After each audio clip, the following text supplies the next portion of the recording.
प्रतिक्रिया अशी आहे की माझ्या वकील बांधवांनी आणि भगिनींनी व ज्युनियर सिनियर लोकांनी माझ्यावर जो विश्वास दाखवला तो विश्वास अतिशय महत्त्वाचा आहे। कारण जेव्हापासून निवडणुका होत आहेत तेव्हापासून जर आपण बघितल्या सर्व निवडणुका तर सांगण्यास आनंद होत आहे की 107 मतांचं लीड अध्यक्षपदाला आजपर्यंत मिळालेलं नाही।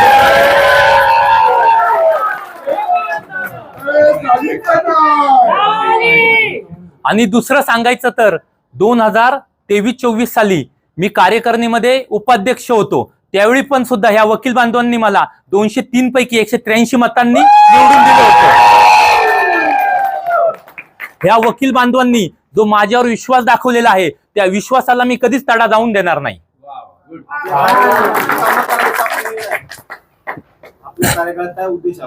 आता जर तसं बघितलं तर 2023-24 साली आमच्या अध्यक्ष व कार्यकाळात येथे सिनियर डिव्हिजन आणि सेशन कोर्टाला मंजुरी मिळाली होती।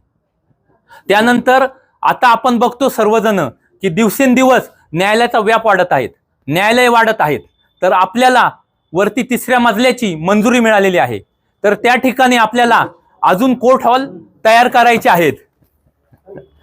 त्यानंतर आपण जर बघितलं ही आपली जुनी इमारत आहे, त्या ठिकाणी सुद्धा काही एरिया हा हेरिटेज आहे, तर काही एरियामध्ये आपण त्याचं बांधकाम करून तेथे वाचनालय, कॅन्टीन अशा सुविधा करू शकतो। त्यानंतर पार्किंगची सुद्धा सुविधा आहे।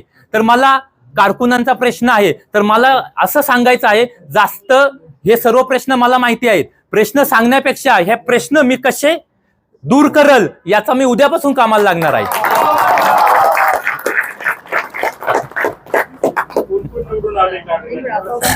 कार्यकारिणीमध्ये जर बघितलं तर सदस्यपदी रवींद्र नायकोडी, अब्बास सय्यद, नरेंद्र सदाकाळ हे 3 उमेदवार निवडून आलेले आहेत। त्यानंतर ग्रंथपालपदी संकित नानावटे हे निवडून आलेले आहेत। ऑडिटरसाठी शमीम इनामदार ह्या मॅडम निवडून आलेले आहेत।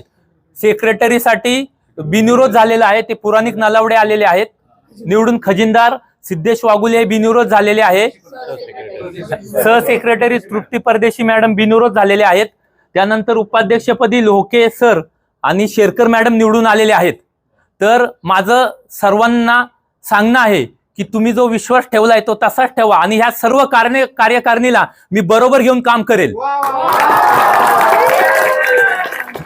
आणि त्यांनी त्यांच्या भाषणामध्ये सांगितलं होतं की अध्यक्ष प्रत्येक जण सदस्यापासून उपाध्यक्ष हेच सांगत होते की अध्यक्षांच्या खांद्याला खांदा देऊन काम करू। तर मी सर्वांना सांगतो खांद्याला खांदा देण्याची वेळ आलेली आहे। आणि सर्वात महत्वाचं मी शेवटाला येतो, हा विजय, हा माझा विजय मी अत्यंत नम्रपणे स्वीकारतो। या विजयाचा मी कुठेही उत्सव साजरा करणार नाही, करत नाही, कारण हा जो विश्वास दाखवलेला आहे हा माझ्या साधेपणाला दाखवलेला आहे।